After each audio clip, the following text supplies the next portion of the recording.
Ce podcast vous est présenté par Découvre Bitcoin et a été produit grâce au dévouement de nos contributeurs. Alors merci à eux. Pour soutenir notre émission, n'hésitez pas à vous abonner et à nous attribuer une note sur votre application de podcast préférée, cela nous aide énormément. Vous pouvez aussi nous aider en utilisant une application de podcast 2.0 telle que Breeze ou Fountain pour nous écouter et nous streamer des sats. Sur ce, on vous souhaite une excellente écoute.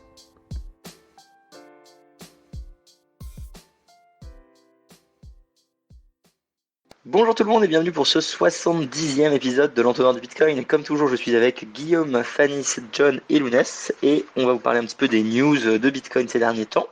Au programme, on a 3 news. On va faire un récap de BTC Prague qui a été la plus grosse conférence européenne Bitcoin, voire même, je pense, la plus grosse conférence au monde de Bitcoin pour le moment. Donc une conférence assez incroyable où avec Fanny et Lounès, on était là-bas et plein d'autres Français, donc on va vous faire un petit récap de notre expérience.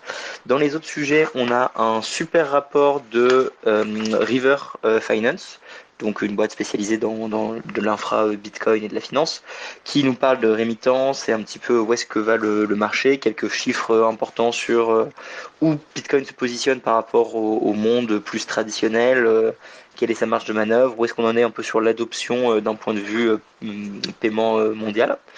Et enfin, le dernier rapport, ce sera celui de CoinMatrix pour nous parler d'un nouveau concept assez intéressant qui consiste à pouvoir analyser quelle machine de minage, donc quel ASIC est utilisé par le réseau constamment. Donc on peut vraiment en fait déterminer une sorte de bruit par machine, ce qui permet derrière de savoir exactement la part de distribution de chaque machine de minage par rapport au hash rate. Donc voilà, c'est assez innovateur, c'est nouveau.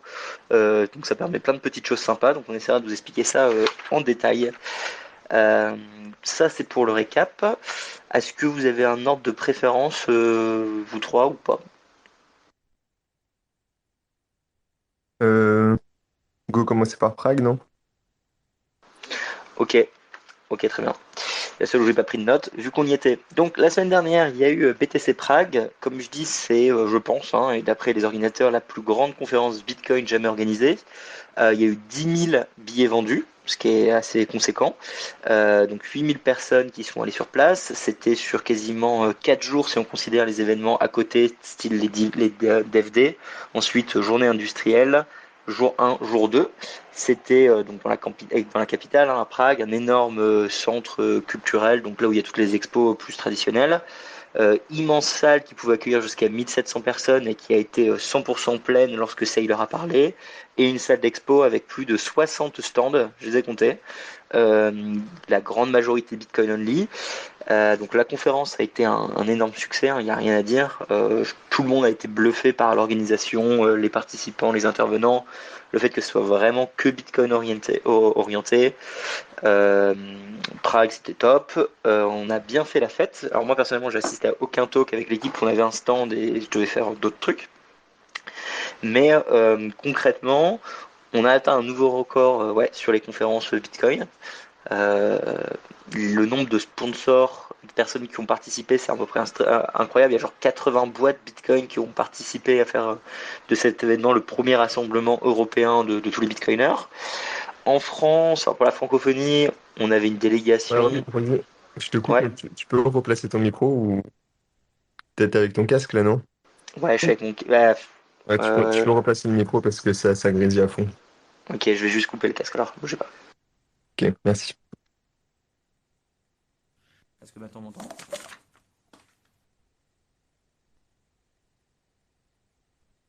Est-ce qu'on m'entend? Vas-y, reparle un coup. Est-ce que maintenant on m'entend? Bon, on t'entend, mais très très bas. Putain. Et on m'entend moins ici. Ok, bah prends le relais, Lounès, j'essaie de trouver une solution. Euh... Bah, c'était sympa.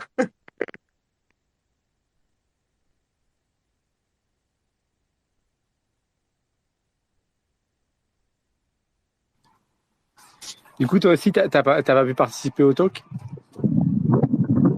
Bah, j'avoue que j'ai écouté quasiment aucun talk parce qu'ils avaient des petits problèmes de micro, alors que c'était un peu relou. Mais à part ce problème de micro, franchement, la conférence était super bien organisée, tout était super. Et ce qui était vachement cool, c'est qu'il y avait toute une partie expo. Donc du coup, avec tous les stands de toutes les boîtes Bitcoin. Et cette partie-là était accessible pour genre 9 balles à tout le monde. Donc, du coup, tous les locaux et tout, ils pouvaient passer et puis discuter Bitcoin avec les gens qui étaient présents, quoi. Et les billets pour les talks, le billet conférence, c'était un truc à part, où là, tu payais 200, 300 balles, voire plus. Mais j'ai trouvé bien sympa ce format d'avoir un billet vraiment, vraiment pas cher et d'avoir accès quand même à beaucoup de choses.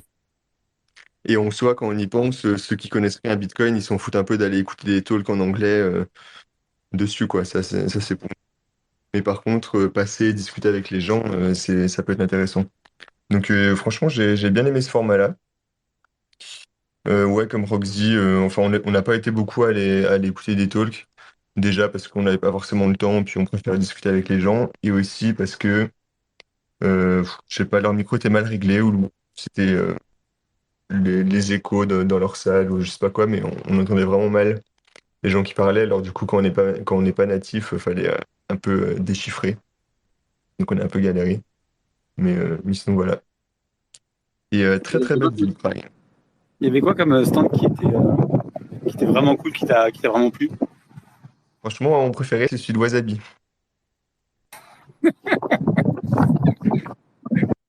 Non, non, il y avait vraiment, je sais pas, enfin, des stands, c'était juste des petites tables avec des gens dessus, quoi. Donc franchement, je savais pas quoi dire. Il y avait Liana, il y avait Kevin, Antoine, Edouard, tout ça qui était là. La dernière, je crois qu'elle s'appelle Maria, je suis pas sûr. Bah, il y avait plein de gens qu'on connaissait, les mecs de Nodel, les mecs de Hodling, franchement, il y avait vraiment pas mal de stands. Il y avait les mecs d'Ellen Beats ou pas? Euh, je crois Ouais, Bernard je crois qu'il était là à un workshop au Dev Day, mais après, j'ai pas vu d'autres. J'ai rien vu d'autre. ouais, ils étaient quelque chose comme 6, Ellen Beats. Il y avait Benard, il y avait, Je les ai pas vus. ouais, il y avait Denis, il y avait, non, pardon, Denis, il travaille à BTCP. Mais enfin, ouais, ils étaient quelque chose comme 6, les mecs de Ellen Beats. Parce que quelquefois, ils présentent quelquefois du hardware, donc sur des ESP32, des wallets, ce genre de choses. Donc, je sais pas si du coup, vous en avez eu l'occasion de voir. Eh ben, je crois qu'il faisait un workshop aux journées, enfin, à la première journée un peu dev, mais bon, on n'y est pas allé. Enfin, pas moi en tout cas, je sais pas toi, Fanis. Non, non plus. Ouais, parce que du coup, c'était en grosso modo 4 jours. Le mercredi, c'était le Dev Hack Day. Donc là, c'était plutôt une journée de workshop ou de présentation assez courte sur du dev, quoi. Enfin, présentation de proposal, présentation de tools, ce genre de choses. Le deuxième jour, enfin le premier jour du coup, c'était un jour industrie.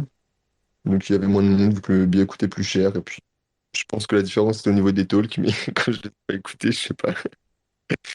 Et, euh, et puis après, il y avait vendredi, samedi où là c'était ouvert enfin c'était le billet conférence normal et puis le billet expo.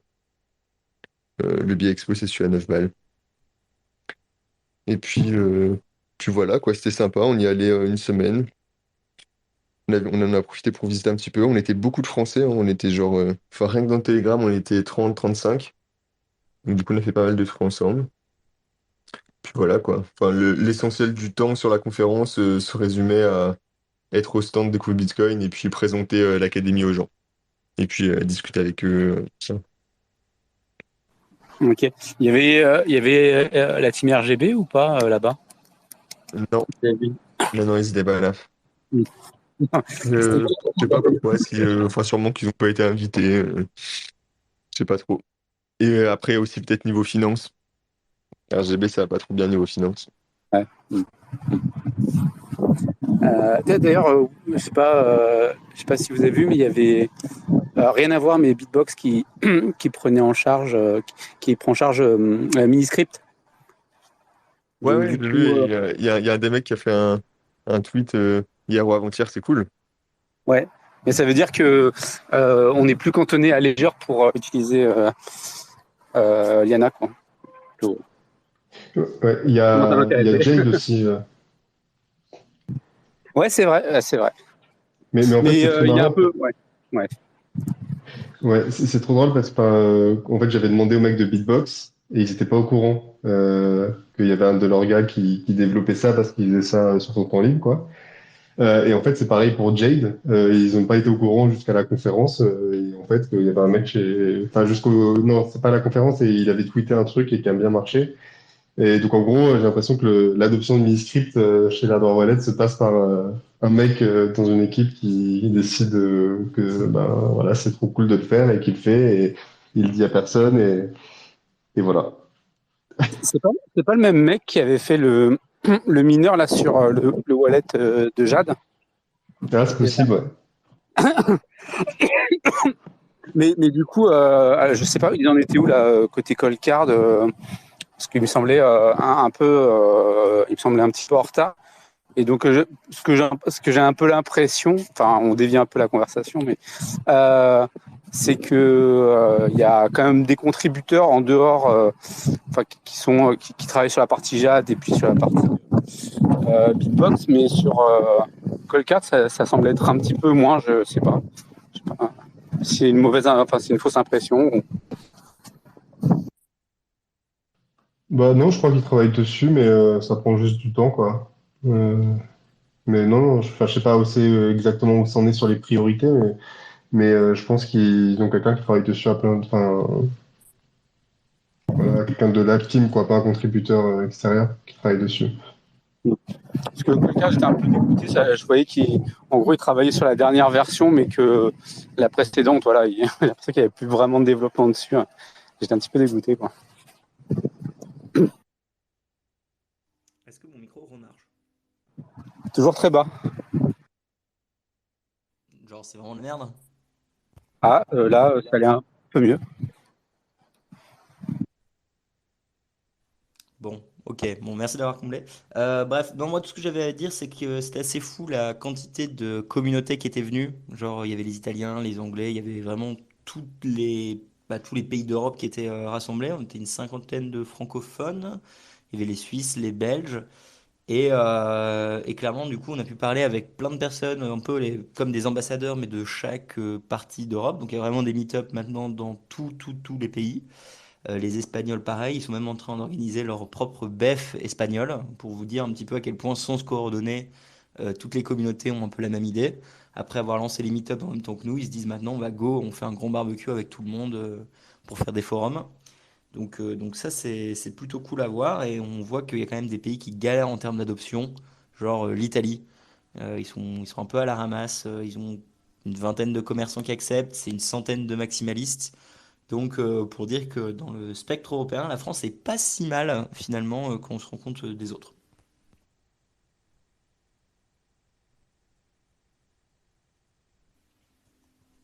Et un autre truc, parce que je pense à ta question, John, en mode quel stand, il y a un truc qui m'avait marqué, moi, il y avait à peu près 5 stands qui proposaient des solutions pour graver sa site dans l'acier. Donc, visiblement, tout le monde veut offrir ça. C'est assez euh, étrange, mais voilà. Sachez qu'il y a un gros marché là-dessus, quoi. Pourquoi tu trouves ça, enfin, c'est plutôt, du coup, ça devient un peu commun. Et pourquoi tu trouvais ça étrange, du coup? Bah, c'est surtout Mais- qu'il y a 6 boîtes qui font exactement la même chose au même Ah, endroit et qui viennent faire leur chiffre d'affaires de l'année parce que tout le monde achète ça en physique, tu vois. mais Donc, c'est marrant. ils le font tous un petit peu différemment et puis ils sont tous là. Enfin, c'est le créneau un peu facile à prendre. Parce qu'il y avait, c'était qui? C'était Love qui avait fait un article où il testait les différents aciers en train de les détruire en le faisant cramer et tout. C'était marrant son article. Je sais pas C'est s'il top, le ouais. maintient à jour, mais je trouvais ça marrant, quoi. Du coup, faudrait les comparer entre eux pour voir lequel est vraiment résistant à un incendie. Mais c'est ça qui est drôle parce que j'avais lu cet article et littéralement il y en avait qui avaient des notes en mode C ou D parce que c'est pas la bonne solution. Genre, il vaut mieux avoir une seule plaque métallique que tu graves plutôt que de devoir rajouter plein de petits bouts pour chaque lettre. Et pourtant, ces mecs-là étaient quand même présents avec un stand. Donc ça veut dire que depuis que Loop a fait son article il y a genre 3 ans, ils ont toujours survécu et ils sont toujours présents là alors que clairement leur solution n'est pas très bonne. Donc c'est étrange pour moi qu'il y ait autant de personnes qui proposent de la gravure, même pas de très bonne qualité, quoi. Après, je pense que c'est juste parce que l'article est passé plus ou moins inaperçu et qu'en fait, des incendies, il y en a pas quand même tous les 4 matins, donc on n'a pas vraiment l'occasion de se rendre compte que la solution est moins efficace, quoi. Ça doit venir- Mais enfin, le jour où tu t'en rends compte, c'est que t'as plus ta site, quoi. Donc c'est assez terrible de sécuriser avec la mauvaise solution. Mais en effet, c'est vrai que les gens, on a vu, font pas leurs recherches avant de trouver une solution en mode style-less. Il y avait Loop d'ailleurs, hein. Loop était là, on ne va pas parler, mais il était présent pour Chill Casa, évidemment. Bref, PTC Prague, donc ouais, bravo aux organisateurs. Je vous invite tous à venir l'année prochaine, c'était vraiment fun. Nous, on a eu de très bons retours sur l'université et ce qu'on faisait, donc ça c'était cool. J'ai eu la chance de manger avec Adam Bach en quasi tête-à-tête. C'était genre Adam Bach, moi et Peter Todd pendant 2 heures. Donc malheureusement, ce n'est pas Satoshi. Voilà, il a essayé de m'expliquer qui c'était, mais j'ai pas compris parce qu'il essayait de brouiller les pistes. Mais donc malheureusement, ce n'est pas lui. Et, euh, Après, c'est et exactement ce que Satoshi dirait. il a surtout dit à la fin, Satoshi veut pas être trouvé, donc arrêtez de chercher. Mais il a porté plein d'arguments qu'on dit pas souvent en mode pour lui, Satoshi était pas dans la mailing list des cypherpunks. Parce qu'il a fait plein d'erreurs, qu'ils avaient déjà discuté, ou alors est-ce qu'il faisait exprès. Après, il disait également que dans la liste des cypherpunks, il y en avait plein en fait qui recréaient des identités à chaque fois qu'ils reparlaient. Donc en fait, il n'y avait pas autant de personnes que ça dedans. C'est juste les mêmes personnes qui s'amusaient à troller, enfin pas troller, mais en gardant plus d'anonymat, en recréant à chaque fois qu'ils parlaient. En gros, il peut parler aussi longtemps qu'il veut pour essayer de brouiller les pistes et on ne saura pas, malheureusement. Et du coup, il t'a convaincu pour mettre. C'était quoi là? Default même pool, je sais pas quoi, là, égale 1. Je sais plus c'est quoi le paramètre. Ah, il avait sa casquette même pool full RBF égale 1, Ouais, tu voilà, vois. c'est ça. Il se baladait tout le temps avec ça. Du coup, t'es convaincu, Robin? Non, non, non. Par contre, on parlait de Ordinals. Il avait sa solution et tout le bazar. Et après, on n'a pas beaucoup parlé de son satellite. Il adore son satellite. J'ai l'impression que personne ne l'utilise sauf lui. Et il a un channel Telegram qui, en fait, avec le satellite, maintenant, tu peux streamer des sats via Lightning. Et automatiquement, ça, tu peux écrire un message dans ton envoi de sat. Et lui, il reçoit le message sur le groupe Telegram. Et il s'est rendu compte qu'il y avait des bicacheurs qui envoyaient des sats à travers Lightning via son satellite pour lui parler directement. Et voilà, il est très content de ça. Je pense que C'est quoi personne son ne l'utilise satellite? sauf lui. Je Je comprends sais pas. pas si quelqu'un a déjà utilisé le satellite ici, mais C'était quoi ce truc-là? J'ai pas compris ce que c'était. C'est quoi son satellite là? en gros, Bah, le Blockstream, ils ont une Blockstream sorte satellite, là. de satellite, le satellite Blockstream, Ah, et qui permet de communiquer avec je sais pas, un truc qu'ils ont sur un satellite qui tourne en orbite. Je pense que c'est un de Musk. Et du coup, dedans, il y a pour synchroniser son nœud Lightning, il y a pour envoyer des transactions par les ondes vers le haut et tout le bazar. Et récemment, ils ont aussi intégré du coup Lightning, le nœud Lightning directement dans le satellite qui est en orbite, ce qui lui permet d'envoyer, de streamer des sats via le satellite, tu vois, avec le nœud Lightning là-haut. Et il semblerait que quand on écrit un message en même temps d'envoyer les sats, c'est envoyé directement à un chat Telegram qu'il a. Et du coup, il s'amuse avec ça. Il parle pas beaucoup, mais quand il aime bien un truc, On il en dirait parle beaucoup John. et moi je comprends pas tout. et je te rassure, moi quand il me parlait aussi, je comprenais pas, hein. J'avais posé des questions sur son truc Open Timestamp. Je comprenais pas ce qu'il me disait, quoi.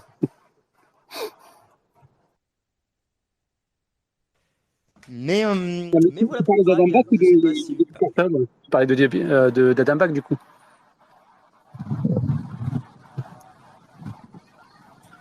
Oh là, on t'entend plus, hein.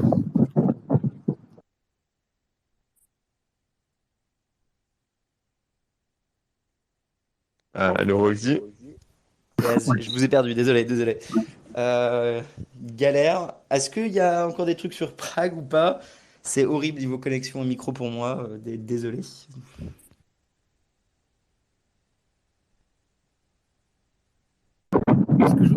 Enfin, c'est pas une question. Par contre, j'ai l'impression que dans le modèle, ça avait l'air plus abordable que une autre conférence bien connue française. Je ne dirai pas le nom.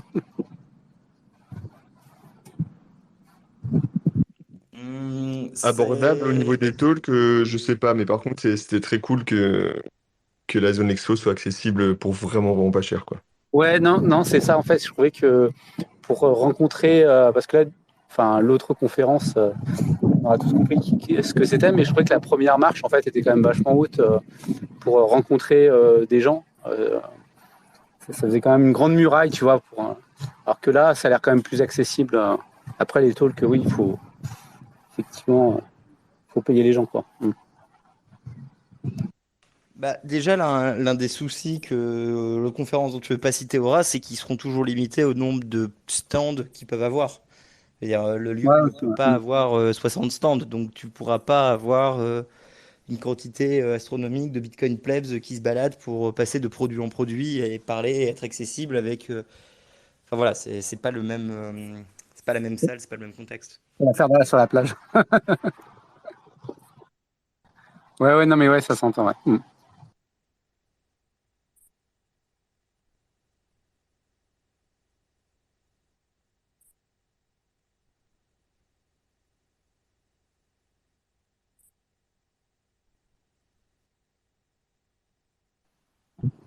Ah, mais là, t'es en train de parler ou pas, là, parce que.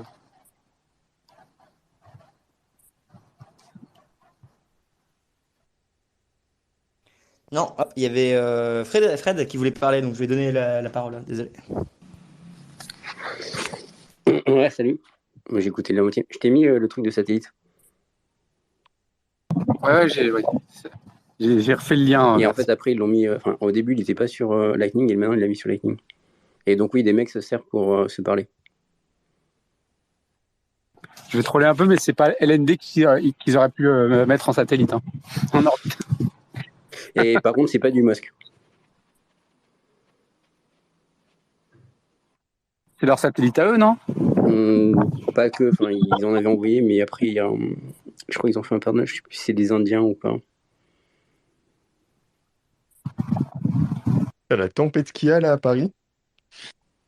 Ouais, mais pareil, moi j'ai la tempête et du coup c'est tout cassé, tout caca. Mais la tempête, genre les rafales de vent, c'est incroyable. Ouais, c'est que dans le sud de Paris, alors.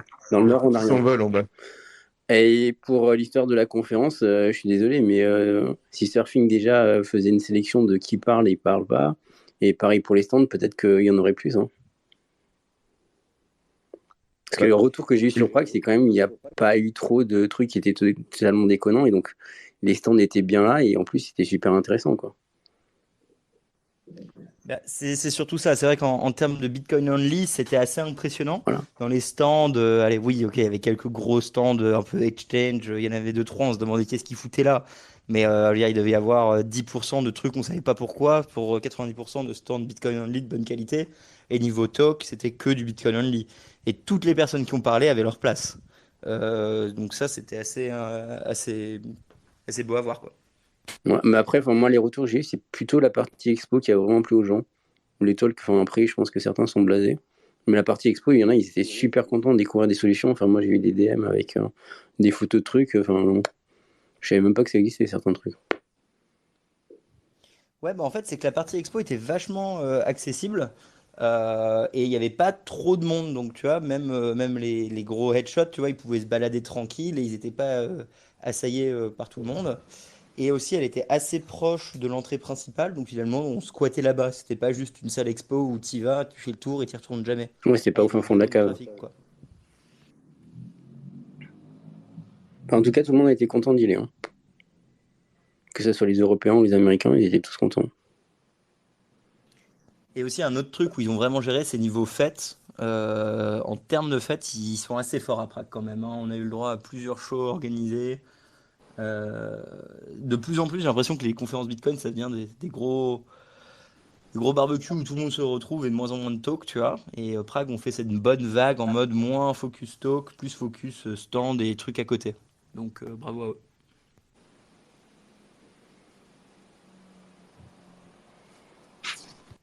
Sur ce, je vous propose de passer au deuxième sujet. Vous voulez faire quoi? Minage ou rémittance et River? Fanis?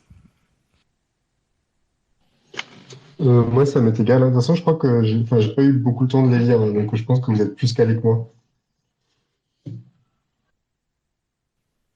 Ok, bah écoutez, moi je les ai lus aujourd'hui, hein, donc il y a encore pas en entier, mais c'est pour vous dire le sérieux chez Découvre Bitcoin et à l'entonnoir, comme toujours. Bah vas-y, on va faire River, parce que j'ai mes petites notes là.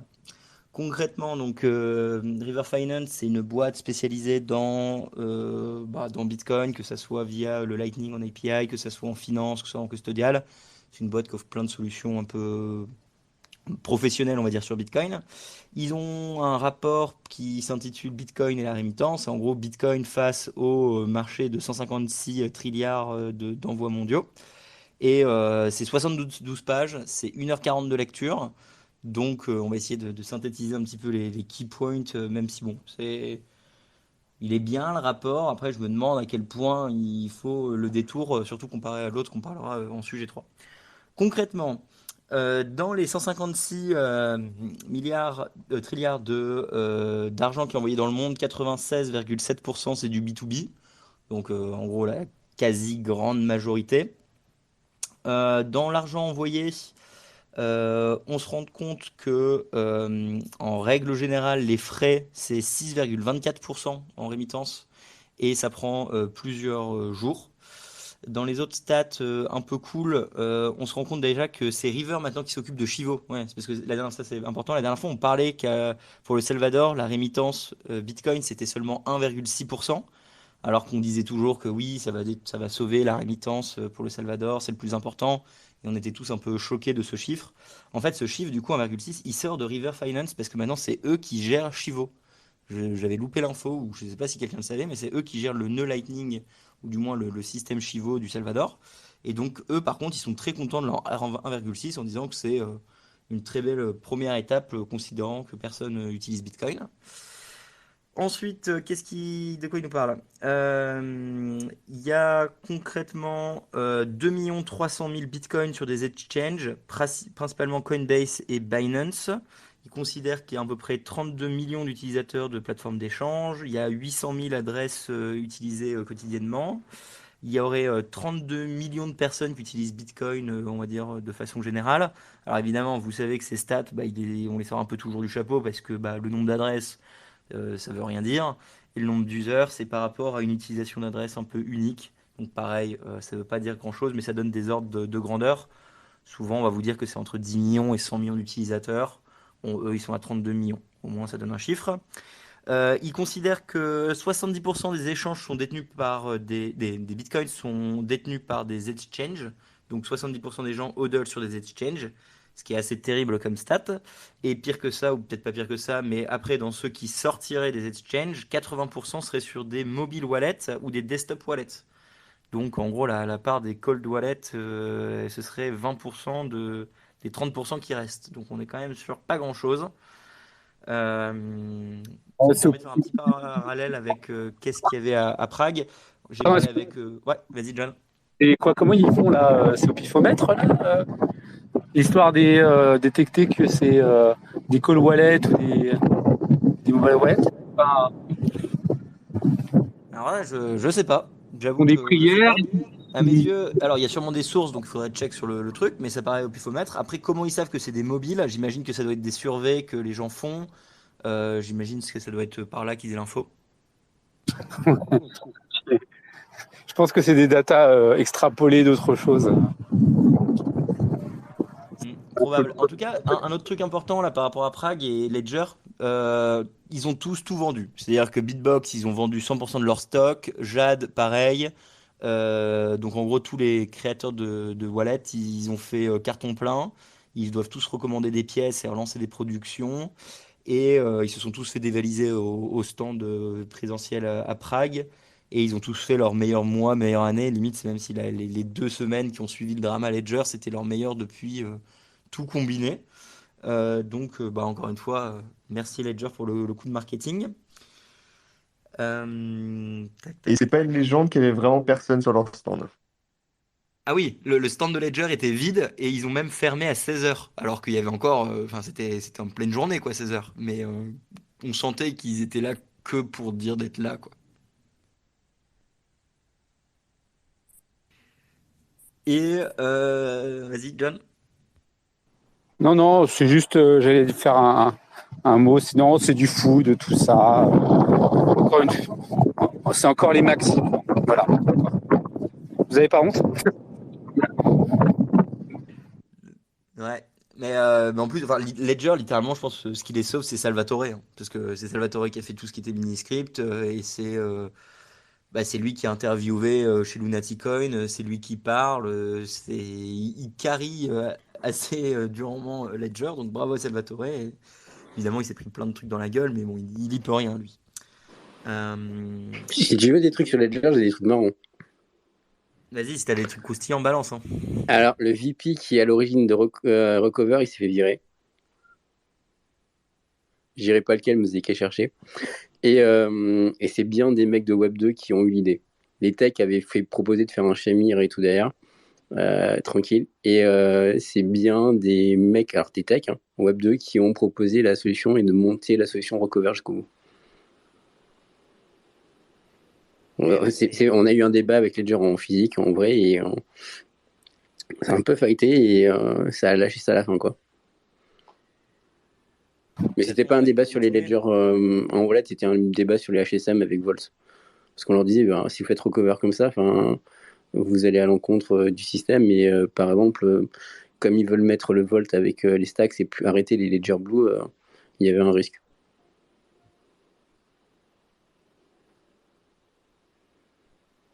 Ok. Donc au moins, il y aurait eu un impact, c'est que le mec s'est fait virer, hein. Ouais, mais bon, ils vont le lancer, sûrement beaucoup de gens vont payer, et leur réputation, enfin, auprès des maxis, tu vas me dire, c'est très petit les maxis, donc pas grand-chose, mais ça prend un coup, quoi. Ouais. C'est pas que les maxi, puis bon, il y a eu plusieurs comme un peu vraiment trop bien. On avait déjà discuté. On voit qu'ils ont encore très bien géré le contre-feu. C'est l'exercice de crise. Il n'est pas encore bien acquis côté Ledger. Je pense que ça fera celui qui a d'école qui seront appris en école de commerce. Enfin, ils devraient s'en inspirer, je pense. Ouais. Et tac, attends, oui, par rapport au truc River, à la limite c'est un petit follow-up.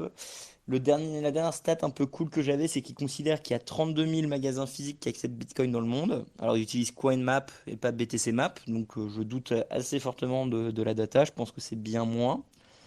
Et ça me permet de faire un petit follow-up avec un truc de Prague que j'avais parlé avec pas mal d'Espagnols et des Italiens et Ricky par exemple. Concrètement, en France, vous pensez qu'on a combien de magasins qui acceptent Bitcoin?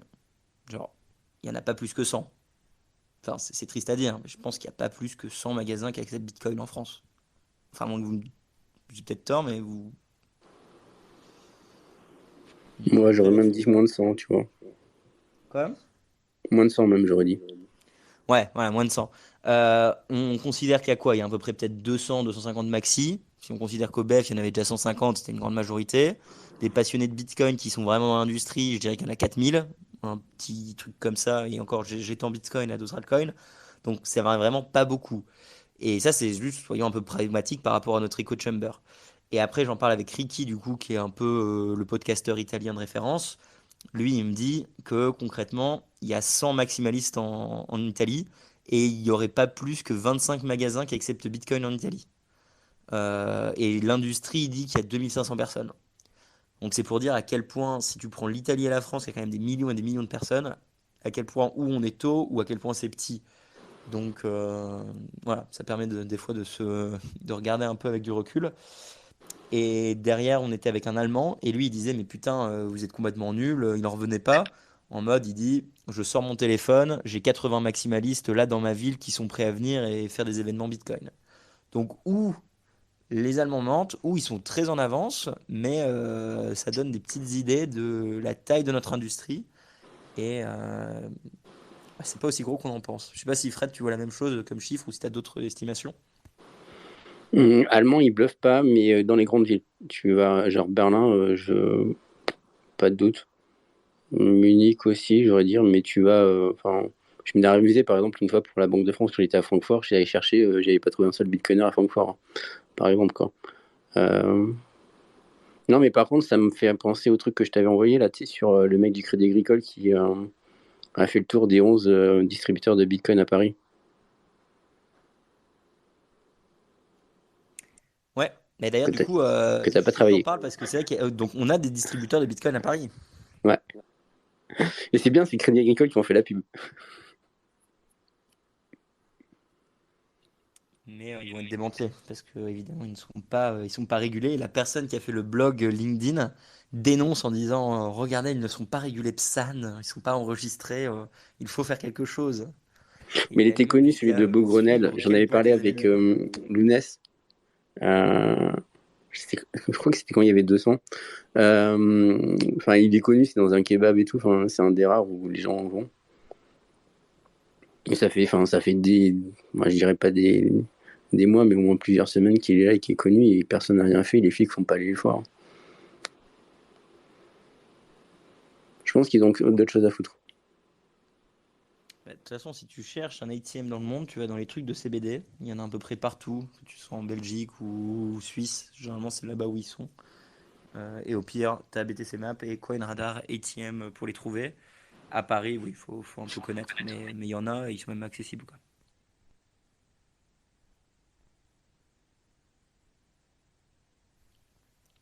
Voilà, bon, le rapport de River, on l'a mis en sujet parce que ça permet de parler un peu d'adoption, mais concrètement, il fait 72 pages, 2 heures de lecture, et je suis pas sûr qu'on va apprendre énormément de choses. En gros, leur conclusion à la fin, c'est l'industrie est trop petite, les commerçants, enfin les business, ils vont venir quand il y aura des utilisateurs, donc il faut plus d'utilisateurs, et pour avoir plus d'utilisateurs, il faut faire de l'éducation. Donc en gros, on n'avance pas plus loin, quoi. On connaît tous déjà la chanson. Euh, donc voilà. Donc vous avez quand même le lien en description si besoin. Et du coup, je vous invite à passer au sujet 3 si ça vous va. Lounès, je sais que tu es en train de jouer, mais est-ce que tu connais le sujet 3 ou pas? Mieux que moi, techniquement. C'est quoi Et le pose sujet le 3? vaisseau. C'est quoi le sujet 3? Le sujet 3, c'est Matrix avec les bruits des nonces pour les machines à SX, ce qui permet du coup de savoir quelle machine est utilisée par le réseau en analysant en analysant le nonce qui donne quand il trouve un bloc, un truc comme ça, ou un bruit dans le nonce qu'il trouve. Alors Oui, techniquement, moi j'ai et pas compris. ils ont sorti Les notes que j'ai, quelque chose là-dessus? c'était quoi? Ils ont sorti quelque chose là-dessus? Je veux dire, à Oui, c'est suivre. un rapport. Bon, ok, je prends le relais. Donc il y a tout un rapport de CoinMatrix qui est donc un peu, c'est une nouveauté. Peut-être Fred, tu connais, hein. Mais concrètement, ça permet de discerner un pattern spécifique du nonce, de comment il émet un son, de ce que j'ai compris. Et en gros, ça permet de savoir du coup quelle machine a miné le bloc. Donc de ça, on peut savoir un petit peu la distribution du hash rate par machine de façon extrêmement précise, ce qui n'était pas le cas avant.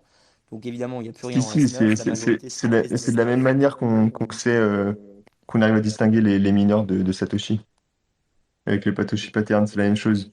C'est juste peut-être que là, ils ont peut-être fait une étude, enfin, j'ai pas du tout lu le truc, mais ça se trouve, ils ont fait une étude pour différencier tous les ASIC qui sont actuellement sur le marché. Ouais, ils ont dû faire un listing par modèle en fait. Voilà, c'est Parce que ça. c'était déjà possible avant. Mais c'est possible depuis le tout début, ouais, c'est carrément. Ouais, bah c'est à peu près ça, parce que du coup, ils ont tous les modèles de BitMEX, Necro, Canopnan et Eban, un truc comme ça. Et on voit la part du hash rate de chacune. On voit également l'efficacité. Et ils considèrent que leur recherche va permettre de combattre le FUD écologique parce qu'on pourra montrer l'efficacité utilisée par machine. En mode chaque kilowatt envoyé est optimal ou non. Et après, l'idée, c'est que même les mineurs peuvent utiliser cette info pour savoir où ils se placent dans le spectre de la compétitivité. Euh, tout simplement. Et donc, comme je disais, ouais, S19 et S19 JPRO ont quasiment 70% du réseau concrètement. 79, c'est. Ah, après, ce que je me dis, vu que c'est les blocs mineurs, ça dit en fait, en gros, le success rate par machine. Je vais prendre. Après, je sais que c'est le taux de hash rate, mais ça dit pas vraiment le nombre vraiment la quantité de machines à part en elle-même, quoi. Tu peux avoir des machines qui sont vraiment, par exemple, des S9 qui font plus grand chose, qui peuvent être dans le parc nombreuses, hein, mais finalement peu représentées dans le minage. Enfin, je sais pas si ça a du sens ce que je dis. Si, ça a du sens, en fait, il a raison. La donnée sera que sur ceux qui ont gagné, quoi. Pour faire simple. Donc, tu peux avoir un mec, un Ukrainien qui s'est cassé, qui a essayé de tourner sa ferme. Voilà, il a que des S9, et puis voilà. Tant que personne ne coupe pas le barrage et la ligne électrique. Hein. Pour une caricature, mais admettons que les Nord miners, là, on en est dans tous les foyers, et que dans tous les foyers, on en est 1000. Bon, ça n'a aucun sens. Hein. Il y aurait beaucoup de machines et pourtant, il n'y en aura aucun qui minera un bloc, quoi. Mais il consomme moins d'énergie, par contre. Ouais, c'est pour ça que j'ai bugué sur l'histoire de l'argument écologique, en fait. Sur l'efficience, machin, bah ouais, ok, on va dire... le bloc a été trouvé cartographier la consommation, quoi. Ouais, bah en fait, c'est ça. Donc là, je l'ai devant moi. Ils appellent ça le Bitcoin Mining Hardware Discharge. Et c'est donc le e-waste estimate. Et en gros, là, dans le graphe, c'est bien les S9 qui sont les plus hauts. Et ensuite, c'est les S17. Et en gros, c'est en mode à quel point vous utilisez de l'énergie pour finalement ne pas du tout miner. Donc, vous êtes une perte. Enfin, vous n'êtes pas du tout rentable. Et c'est limite ensuite, anti-écologique, même plutôt, parce que c'est plus à dire, jetez vos matos et tout, faites pas de... Enfin, les gardez pas et tout machin, parce que c'est pas efficient, voilà, quoi. Un écolo, il buggerait, là, je pense. Ouais, surtout qu'un de nos arguments, ce serait de dire que les machines, finalement, on les utilise quand même assez longtemps, elles ont plusieurs vies. Parce que il y a quand même il y a la production d'énergie, mais il y a également les déchets, le déchet matériel, qui est également mis en avant pour les Parce que et quand bien même ça marcherait vraiment la métrique, je veux dire, pour les écolos, 1 watt dans le Bitcoin, c'est 1 watt de trop, quoi. Je pense que pour les mineurs, ça peut avoir du sens, mais en argument anti-food, je crois pas du tout.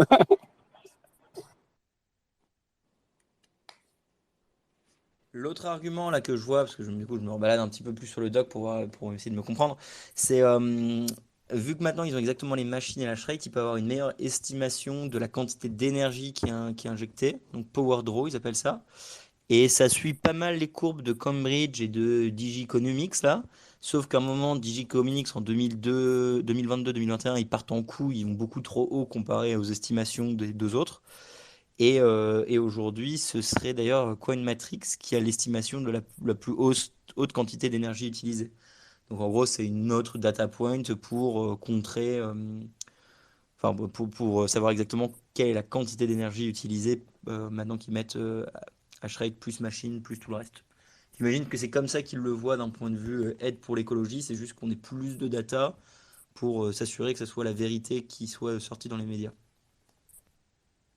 Ouais, par contre, après, parce qu'il y a plusieurs estimations, il y avait Michel Kazaka qui avait fait aussi, je crois, une estimation de son côté. D'ailleurs, je ne sais pas où il en était lui.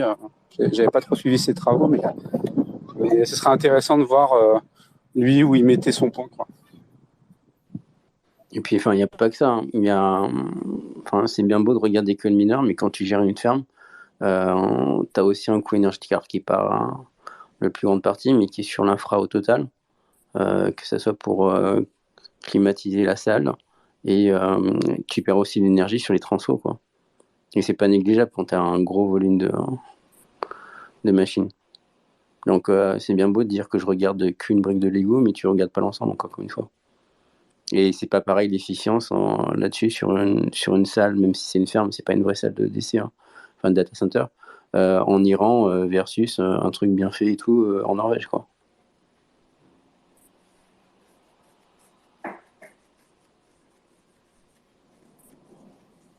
Les méchants bitcoiners qui polluent. Tu n'iras pas déjeuner avec Nastasia.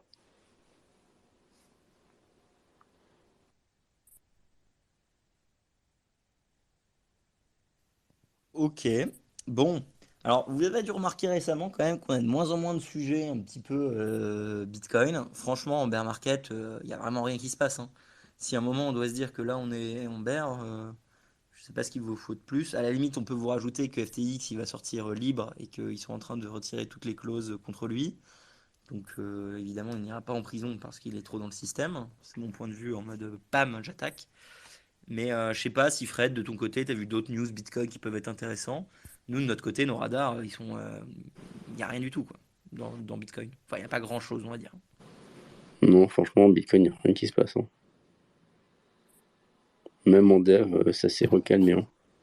Ici, il y a des tentatives sur les trucs sur Ordinals, mais ça me fatigue.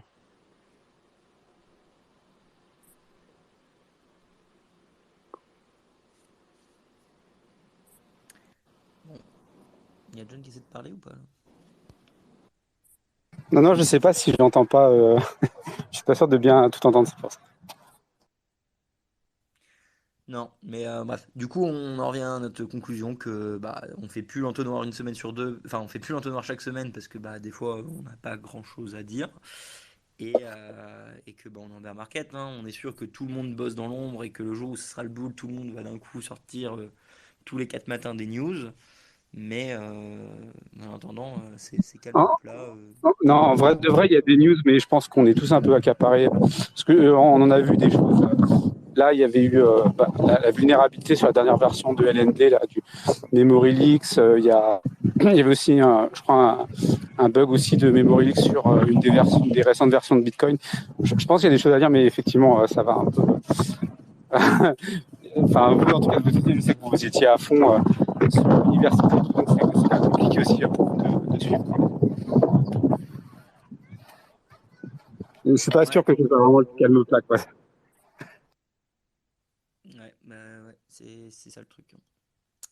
Ok, et bah, parlons de l'université du coup. Donc le MVP pour Prague, ça s'est très bien passé. Les gens sont assez ouf, assez contents de ce qu'on a fait. On doit encore corriger des bugs et fixe pas mal de trucs. L'idée, c'est d'avoir une grosse release pour Paradigme qui est dans 2 semaines à Neuchâtel. Si jamais vous venez, je pense qu'il reste encore quelques billets de dispo. Donc il y aura la team et tout le bazar.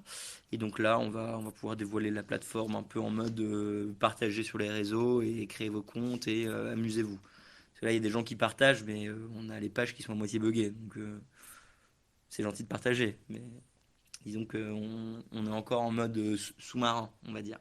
Si vous voulez aider, surtout n'hésitez pas à me contacter et puis on vous trouve sûrement des tâches. Voilà. Sinon, il y a 2 nouveaux meet-up en France qui sont en train de se créer. Versailles et je sais plus trop où. Ça avance tranquillement. Franchement, tout va bien. Quand tout va bien, il n'y a pas besoin forcément de faire des missions. Est-ce que vous avez quelque chose à rajouter, les amis? Ou quelqu'un a une question? Sinon, on va clôturer ici.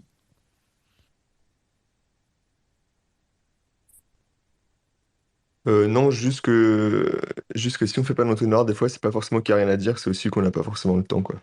Parce qu'on travaille sur d'autres choses pour du coup le Bitcoin ou ce genre de choses. Oui, et même outre qu'on travaille, c'est aussi des fois qu'on travaille pas, mais qu'on a des vies et qu'on n'a pas envie de travailler. C'est c'est- c'est un autre concept, hein, mais C'est ça vrai. arrive. Par exemple, jouer à No Donc on Man's est en train de Sky. jouer, hein. C'est justifié, hein. Totalement.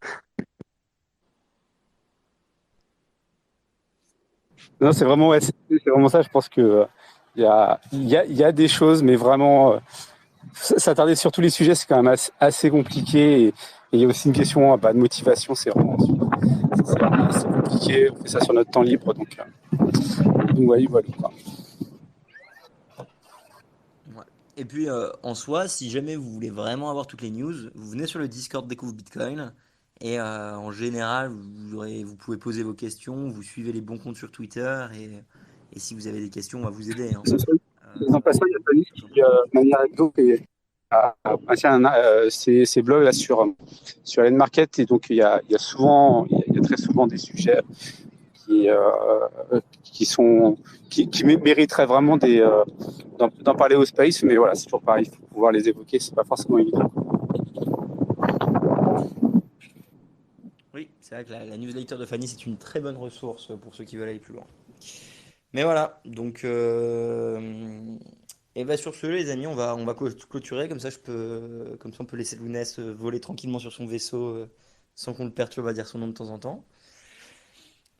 Et voilà. Bon Fred, merci beaucoup d'être passé. C'était cool d'avoir aussi ton expertise et tes news et ton point de vue par rapport à certains trucs. Fanis, John et Lounès, comme d'hab, merci beaucoup. Merci à vous d'avoir suivi. Encore une fois, voilà, dans 2 semaines, il y a Paradigme, donc c'est même pas sûr. Dans 2 semaines, moi je suis au Salvador, oui, parce qu'après, je pars avec Agelex et Asio au Salvador 21 jours pour aider le gouvernement à faire tout un plan éducatif local là-bas. Bref, on vous tiendra au courant. Donc, c'est pas sûr que moi je fasse les prochains épisodes, donc on avisera. Si vous venez à Paradigme, venez à Paradigme. J'espère que le nouveau format YouTube ça vous plaît et aidez-nous avec l'académie le jour où on partage sur les réseaux, tout simplement. Sur ce, je vous fais des bisous, au revoir à tout le monde et à la semaine prochaine. Enfin, pas la semaine prochaine du coup, mais à la prochaine fois. Salut! Bisous. Merci d'avoir écouté notre podcast, j'espère qu'il vous a plu. N'hésitez pas à le partager sur les réseaux et nous mettre une note sur votre plateforme de podcast préférée, ça nous aide énormément. Ceci était une production Découvre Bitcoin, je vous retrouve très bientôt sur les réseaux. Merci à vous et n'oubliez pas de le partager grandement. Salut!